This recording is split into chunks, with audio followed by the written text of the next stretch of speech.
دیکھیے اس میں دو قسم ہے. عام جو وہابی دیوبندی جو خود اپنی کتابوں سے واقف نہیں، ٹھیک ہے نا، تو وہ کفار کے زمرے میں نہیں آئیں گے جب تک ان پر وہ عبارت پیش نہ کی جائے. جہاں بھی ہمارے علماء نے تکفیر کی ہے بڑی احتیاط برتی کہ تکفیر اس کی کہ جس میں حضور علیہ الصلوۃ والسلام کی توہین ہے وہ اسے دکھایا جائے، اور دکھانے کے بعد بھی وہ اس کو نہیں مانتا. اور کیا بولی ہے آج کل، ہم نے تو اس کا عوام کو سمجھانے کے لیے بڑا آسان قسم کھال نکالا ہے. ارے صاحب وہ تو اتنے بڑے عالم تھے، وہ تو ایسا کہہ نہیں سکتے، وہ تو اس سے مراد یہ نہیں. ارے بھائی کیا چینی زبان میں لکھا ہے، جاپانی میں لکھا ہے، فرانسیسی میں لکھا ہے، اردو کی عبارت جس میں حضور علیہ الصلوۃ والسلام کی توہین. کہتے نہیں صاحب وہ بہت معتبر آدمی تھے، ایسا کہہ نہیں سکتے. مسئلہ اس کو ہم مثال سے دیں. ایک صاحب لاہور میں رہتے تھے، ان کی بیگم رہتی تھی کراچی میں. کراچی سے کسی نے لاہور میں خط لکھ دیا، بڑے معتبر دوست تھے، کہ آپ کی بیوی بیوہ ہو گئی. وہ خط پڑھ کے رونے لگے. نہیں سمجھے شاید آپ، سمجھے کہ شوہر جو ہے وہ خط پڑھ کے رونے لگے.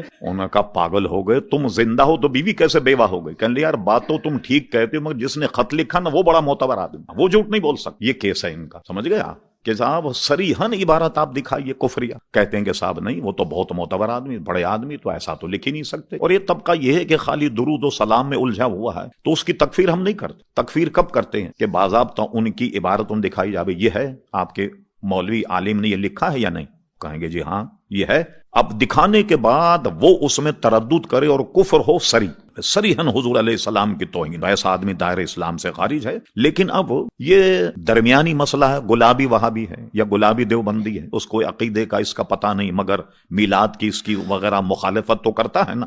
تو آدمی تو شبہ کی چیزوں سے بچتا ہے. آپ بازار میں جائیں، جاپانی کیٹی لینی ہو تو 10 دفعے آپ اس کو گھس کے دیکھتے ہیں کہ جاپانی ہے یا پاکستانی تو نہیں ہے. کوئی خواتین ہماری دال چاول لینے جائیں تو اس کو بھی ہاتھ میں دیکھتی ہیں کہ بھئی یہ کوئی بہت پرانی تو نہیں، کیڑا ویڑا تو نہیں لگا ہوا.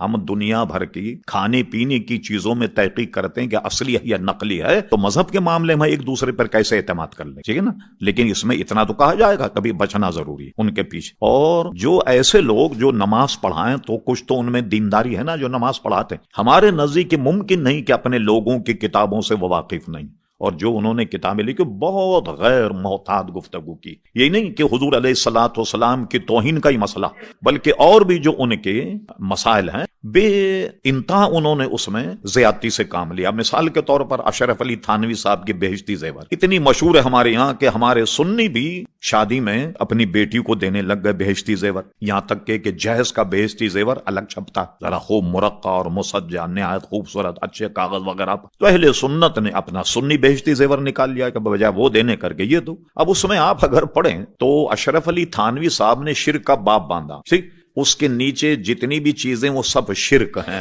صحرا باندھنے کو بھی شرک لکھا. اب آپ بتائیے کہ صحرا باندھنا جو ہے وہ بھی شرک. ارے بھائی کیا اللہ کے صحرا باندھا جاتا ہے؟ معاذ اللہ، جو بندے کے باندھنا شرک. بھائی شرک تو وہ ہوگا جو معاملہ اللہ سے کیا جائے، وہ بندے کے ساتھ کیا جائے، شرک تو وہ ہوگا. تو اشرف علی تھانوی صاحب نے بہشتی زیور میں صحرا باندھنے کو بھی شرک لکھا. اب میں خالی بات سمجھانے کے لیے کچھ ہم لوگوں نے ایسے ذہنی طور پر کچھ مسائل ایسے رکھے جس سے آدمی جو ہے وہ ذرا ہمارے مقدمے کو آسانی سے سمجھ لے. اس لیے کہ عوام کو سمجھانا ہو تو علماء کو تو نہیں سمجھانا ہو. تو وہ کہتے ہیں کہ کوئی، اب تو خیر رواج ہی ختم ہو گیا، کوئی صاحب دولہا صحرا باندھ کر کے جب آئے تو قاضی صاحب تھے بد مذہب کوئی، انہوں نے کہا توبہ توبہ توبہ یہ شرک ہے. کیا حضور علیہ السلام نے صحرا باندھا؟ کیا صدیق اکبر نے صحرا باندھا؟ کیا خلفاء راشدین نے صحرا باندھا؟ یا امام اعظم نے صحرا باندھا؟ اتارو اس کو. دولہا بڑا ہوشیار، اس نے صحرا اتار دی. اب انہوں نے نکاح پڑھایا. نکاح پڑھانے کے بعد دولہے کے ابا نے جیب میں سے نکال کر کڑک کڑک نوٹ 1000 گن کے جب قاضی کے ہاتھ میں رکھے، دولہے نے قاضی کا ہاتھ پکڑ لیا.